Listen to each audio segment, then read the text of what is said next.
Hello, this is the last video in a series about incorporating a categorical predictor variable into a regression. In this case, we are using the same data that we did in the previous videos. Apartments in Madison from 2003. We have south side apartments and west side apartments. That will be my categorical predictor variable, but I want to also account whether the south side apartments differ in terms of their rent rate of change for each unit larger the apartments are compared to west side apartments. So we did that with a regression. Here's the output from the previous video, and we see that there does seem to be a difference in the lines. They do have slightly different intercepts, slightly different slopes, but statistically the slopes are not significantly different. We can't trust that the intercepts are different or not based on this, because we should first remove the second order term and we would discover actually that the parallel lines model is appropriate. There actually is a significant difference in the intercept. That was shown in the previous video. Okay, so to make the graph, I'm going to have to split the data out into two parts and then make a graph out of one part and add the other part into it. So I'll highlight just the south side values, copy that, and paste that right here. I don't want the middle two columns here, so I got rid of it. And then I'll do the same thing for the west side apartments. Copy that out. Let's paste that right here. I don't need the middle two columns, so I'll delete that.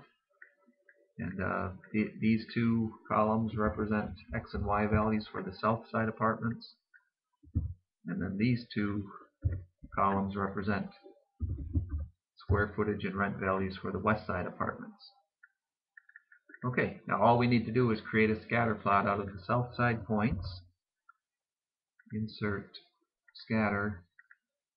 There we go. And I'll add in the series for the west side points. Right click. Select data. And I want to, I'll rename the south side points first. Click on it once, edit. Let's call that south. Press OK. And let's add a new series. Let's call this west. And we grab the X values for the west side apartments. Grab the Y values for the west side apartments. That did not work, but it's 1 through 163. Okay, press OK. And clearly something is wrong. What did I do? Let's undo that. Try that again.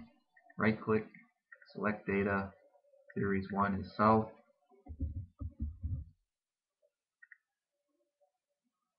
Add a new series. Let's call that west.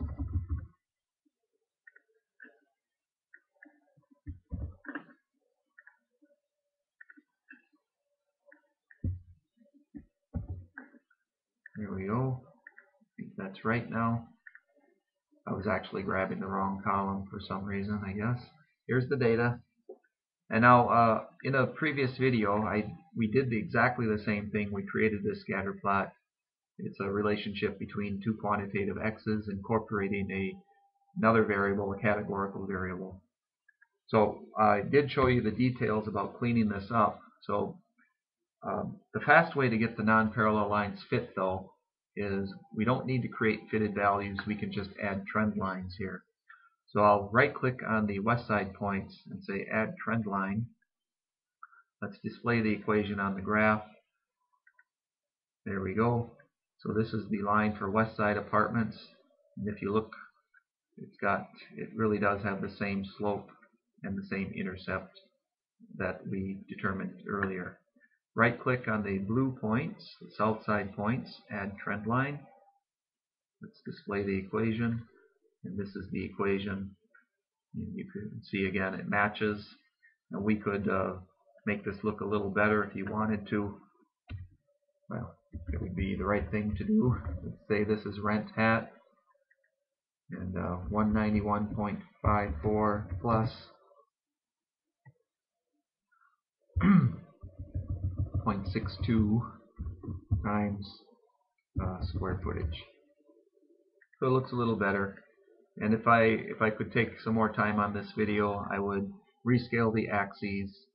I would make the points look nicer. It would look a lot nicer. Generally, I don't show the in the legend. I don't show the fitted values icon. So this is the non-parallel lines fitted line plot.